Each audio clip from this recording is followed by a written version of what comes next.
আজ আমি আপনাদেরকে কাঁচা টমেটোর একটি অসাধারণ রান্না তৈরি করে দেখাবো, যা গরম ভাতের সাথে খেতে দারুণ লাগবে। আপনারা অবশ্যই তৈরি করে দেখবেন। এর জন্য 4 চামচ বড় সাইজের চামচের বেসন নিয়েছি। একটা বাটির মধ্যে দিয়ে পরিমাণ মতো নুন দিয়ে ভালো করে বেসনের সাথে মিশিয়ে নিয়ে পরিমাণ মতো জল দিয়ে দিলাম। বেসনকে ভালো করে জলের সাথে ফেটিয়ে নিচ্ছি। ভালো করে ফেটিয়ে নেওয়ার পর এতে দিয়ে দিলাম অল্প একটু বেকিং সোডাকেও ভালো করে মিশিয়ে নিচ্ছি। ভালো করে মিশিয়ে নেওয়ার পর বেসনকে একটা সাইডে রেখে দেব। অন্যদিকে টমেটো, কাঁচা লঙ্কা আর আলুকে কেটে নিচ্ছি। এই রান্নাটা সম্পূর্ণ নিরামিষ। আপনারা যদি নিরামিষ দিনের জন্য তৈরি না করেন তাহলে অল্প একটু পেঁয়াজও দিতে পারেন। টমেটোকে ঠিক এইভাবে কেটে নেওয়ার পর কাঁচা লঙ্কাগুলোকে একটু বড় বড় টুকরো করে কেটে নিচ্ছি। তারপর আলুটাকেও কেটে নিচ্ছি। আলু, টমেটো আর কাঁচা লঙ্কাকে কেটে নিয়ে গ্যাস অন করে কড়াই বসিয়ে কড়াইয়ে দিয়ে দিলাম পরিমাণ মতো সাদা তেল। তেলটাকে ভালো করে গরম করে নিয়ে যেই বেসনের ব্যাটারটা তৈরি করে রেখেছিলাম তার থেকে এরকম ছোট ছোট বড়া ভেজে নিচ্ছি। নিরামিষ দিনে আপনারা অবশ্যই বেসন দিয়ে কাঁচা টমেটোর এই রান্নাটা একবার হলেও তৈরি করে খেয়ে দেখবেন। আশা করি আপনাদের সবার খুব ভালো লাগবে। বেসনের বড়াগুলোকে উল্টে পাল্টে দুই পাশটাকেই ভেজে নিচ্ছি। খুব বেশি ভাজার প্রয়োজন নেই, হালকা করে ভেজে এগুলোকে তেল থেকে তুলে নেব। বাকি তেলে কালো জিরে, শুকনো লঙ্কা ফোড়ন দিয়ে দেব আর দিয়ে দেব 2টো কাঁচা লঙ্কা।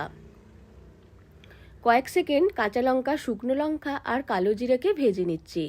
ভাজা হয়ে গেলে এর মধ্যে দিয়ে দেব কেটে রাখা আলু, টমেটো আর কাঁচা লঙ্কা। সব কিছুকে মিশিয়ে বেশ কিছুক্ষণ ভেজে নিচ্ছি।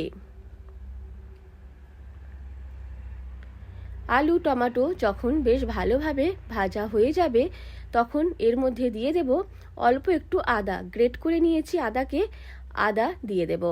সাথে দিয়ে দেব পরিমাণ মতো নুন, হলুদ গুঁড়ো আর লঙ্কা গুঁড়ো। আদা দিয়ে দিলাম, নুন দিয়ে দিচ্ছি। ঝালটা আপনারা অবশ্যই নিজেদের স্বাদ মতো দেবেন। অল্প একটু লঙ্কা গুঁড়ো আর হলুদ গুঁড়ো দিয়ে আরও কয়েক সেকেন্ড মশলার সাথে আলু আর টমেটোকে ভেজে নেব।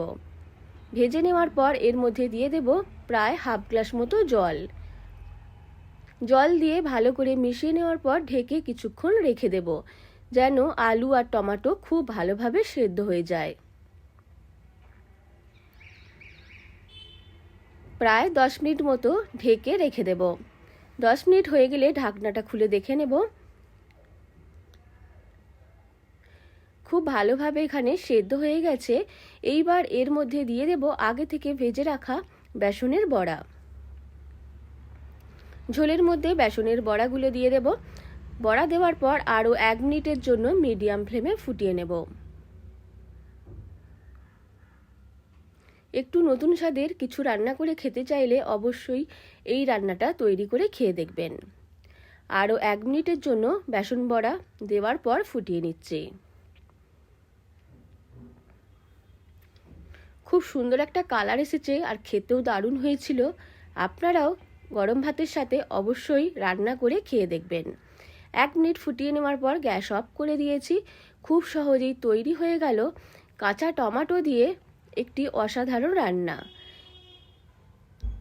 এইবার আমি অন্য একটা পাত্রের মধ্যে নিয়ে নেব। রান্নাটা ভালো লাগলে লাইক, শেয়ার এবং কমেন্ট করতে ভুলবেন না। আর আমার চ্যানেলটিকেও সাবস্ক্রাইব করতে ভুলবেন না।